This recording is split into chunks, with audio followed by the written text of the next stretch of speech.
Our next guest is a legendary underground drag performer, MC, filmmaker, and actor. Her infamous Midnight Mass roadshow and short film retrospective has toured around the US and Europe. And she's been featured on places like AMC, IFC, VH1, HDNet, which she had a 6-part series called Midnight Mass with your host, Peaches Christ. She also gives me a boner, which is kind of weird. Please give a round of applause and applesauce, because that's what it always looks like to me. Peaches Christ! Peaches Christ, superstar. Do you think they're what they say you are? Peaches Christ, superstar. Do you think you're what they say you are?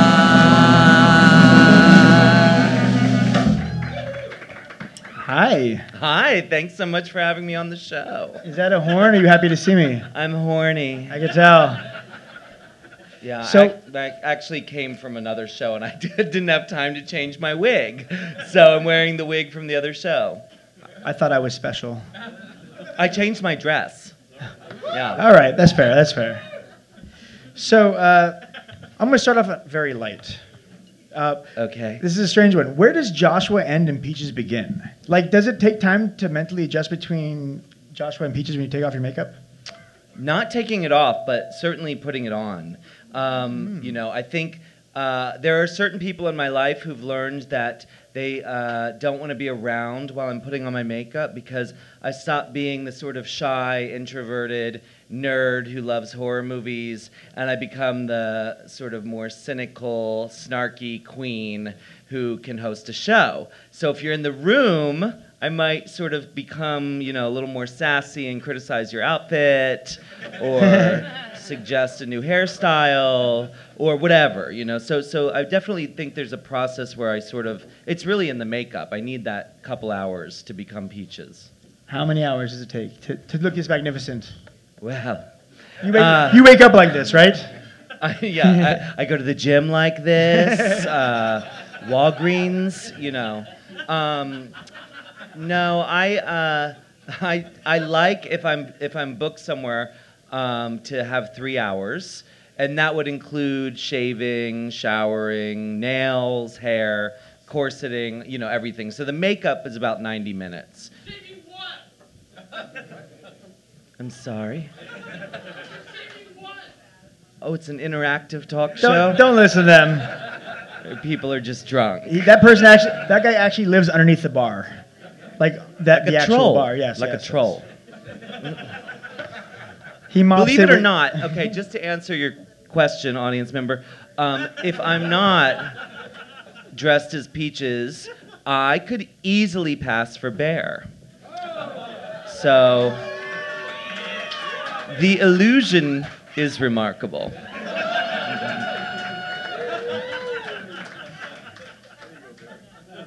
We will see. So, I've read that you and John Waters are tight, right? Well, I grew up in Maryland. That's where I grew up, in the state of Maryland. And John Waters was, you know, my hero. As a kid, I discovered John through the movie Hairspray. I remember some friends had gone and worked on the film and were in the movie, and I was so jealous because I loved movies so much. And one of them came back and said, and the mom in the movie is played by a man. And I couldn't believe that. I thought it was so amazing. And I was in junior high. And I saw Hairspray. I just became obsessed with Divine. And of course, you know, the whole movie. And very shortly after, in 7th grade, I was able to rent Pink Flamingos from Mom's Video in Annapolis, Maryland. And actually, poor Mom got in a lot of trouble for that one because we showed it to our parents. And once I saw Pink Flamingos, there was really no coming back for me mentally. That was it. And I met John when I was in college, and I was like just this uber fan film student who brought John to Penn State University. And John actually said to me, you should move to San Francisco, because he kind of took in everything. I was making a movie called Jizz Mopper. That was my senior thesis film. As you do. You know. The school hated it, and probably me. John was amused, and he said, "There's this great, tradition there of the Coquettes, this incredible sort of hippie drag troupe who show movies at midnight and do skits before the movies, this was before the Coquettes documentary. And so he really planted this seed for this magical San Francisco world, and he told me about the Kuchar brothers, and really just introduced me to the San Francisco I needed to come and find. And so it's really because of John that I ended up here. And after many years of doing my Midnight Mass movie series, I humbly asked him if he would come and appear, and he very rarely, does things with drag queens.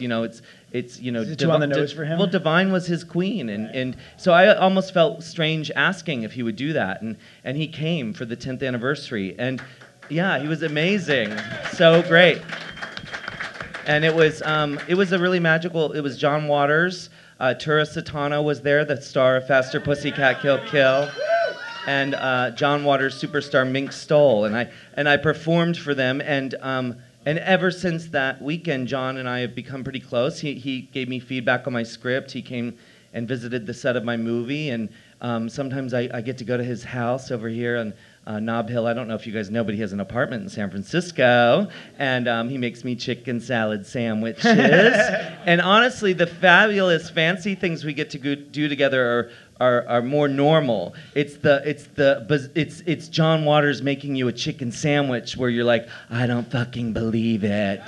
It's funny because I can't believe this. I just imagine the two of you guys hanging out on the couch watching movies and doing poppers. He does have poppers parties. And can I come next time? I would like to be there for that. I think usually his annual poppers party is in Provincetown. I don't even know if that's public knowledge. So it is now. Yeah. So where did you first come up with the name? I mean, you're obviously a devout Christian. Yeah. Well, I mean, in Maryland, I went to Catholic school. Shocker. So I was in Catholic school for 12 years, and I was very damaged because of it. And I also really loved horror movies, and I loved religious gore. So I mean, I was really into Jesus being nailed to a cross, and all the sort of fantastic horror of it all. And so when it was time to become a drag queen, because it becomes time in everyone's life. When that time came tomorrow. For me, I thought about all the celebrities, who you could pun, which is popular in the drag community. We like our puns. And I was like, well, I should choose a celebrity that's really not going to go out of style, and maybe something a little gothic and horrific, to fit that sort of other part of myself. So that's where the name came from, Peaches Christ. I've actually thought of 2 or 3 good drag names for myself for my future drag career. Yes. I have Selma Heimlich. Whoa. And Georgia O'Keeffe. Believe it or not, I think Georgia O'Keeffe is taken. Shit. I'm not even kidding. But you could have Queen Laquifa. Oh. Just thought of that. You guys will see me very soon as Queen Laquifa. So, if someone were to do a Peaches Christ Last Supper fresco, who would be your Judas? Who would be your Peter? And who would be your... I don't know, I'm fucking Jewish. I don't know who the rest is in that shit. Well, I would say that... So I have a sidekick. Her name is Martini. Some of you, I know you're a fan of hers. And so for years and years and years, I've introduced her as the most flawed and tragic drag queen in all of San Francisco. Because she is, you guys. She's really bad. And I bet she would be my Judas. You know what I mean? If anyone was ever going to really turn on me someday, it'd be the poor little queen that I beat up for all these years. And the rest of them, I don't know, they'd probably be a lot of the original Tranny Shack girls, like Heklina and Putanesca and, I guess my friends. I don't know. I love the idea of doing a Last Supper. I can't believe we haven't done that yet. I think that's coming up next. Yeah. So, actually, speaking of Tranny Shack, was it hard to ditch the name Tranny Shack or T-Shack, or whatever we're supposed to call it now? It's not T-Shack. Okay. It was hard, I think, because Tranny Shack I moved here in 1996. That club started in the same year. We were a group of people who included, folks from all spectrums of gender identities. And it was really back, if you were there, you'll remember that it included everybody in the trans community, from drag queens to transvestites to transgendered women to anyone questioning. And it was really a place for performers and audience members to express themselves. And the word tranny, which is now a pejorative and really become a very hurtful word, at the time, at least locally in the bubble here, it was a real term of endearment that we used for each other. It was never used to hurt someone. And so it was sad for us that over the years it evolved to become something and mean something sort of hateful and hurtful. But the reality of it is language is, those things are bigger than us, and we couldn't change it. And, we can look at reasons, why that happened. But I think there were people who had a hard time letting go of the word, which I also thought was a little strange, because I thought, if a group of people are telling you this is now hurtful, who cares? We'll stop saying it. I don't want to hurt anybody, and especially those folks. I don't care if I piss off Christians, but I certainly don't want to, I certainly don't want to piss off people in my own community. You know what I mean? So I felt like it was bigger than us, and so letting go of it, I think Heclina, it was ultimately Heclina's decision. It's her club. So as much as I've been a part of it, it wasn't my decision, and I support her. Well, now, what's it called instead of Tranny Shack? Well, it's basically evolved into a new weekly party at her new club. Heclina has recently opened her own venue here in San Francisco, which really, for those of us who've been here a long, long time and have been experiencing some of the changes you've talked about, the opening of Oasis south of Market really has been so special, because it's a cabaret. Awesome. That's actually where I just came from. I'm doing a show there called Barbarella. And tomorrow night, if you haven't seen it. So it's been really, really important. And part of the opening of the new venue is that she has a new Saturday night drag showcase called Mother. And I'm reluctant to say that it's replacing Tranny Shack, because it's its own new thing at a new venue, and it'll have its own life and story. So, speaking of the changes in San Francisco, my last question for you is, how do you feel about where San Francisco is now, and do you think it could be saved, or does it need to be saved? Well, I feel really similarly to John. I think that, I've been here long enough to see it go through changes, and I think there's a lot to be afraid of, for sure, but I don't think there's a lot of value in that. So I really look to the things that make it still fantastic, events like this, or the opening of Oasis. And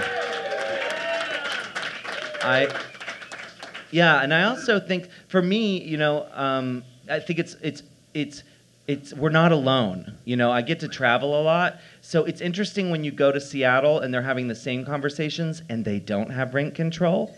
There's a lot of Austin, Texas. I go to a lot of cities and perform and do work, and where the conversations are very similar. We just happen to be a really extreme version of it, But I hope that people can stick around and hang on to their rent control and stay here and create work here and just fight so that these young, it amazes me, the young people are still coming. I have young queens who move here. They find me on Facebook. They become interested in our world, and they move here and they work for, a street sheet and a dream, and they make it work. Just like Selma Heimlich.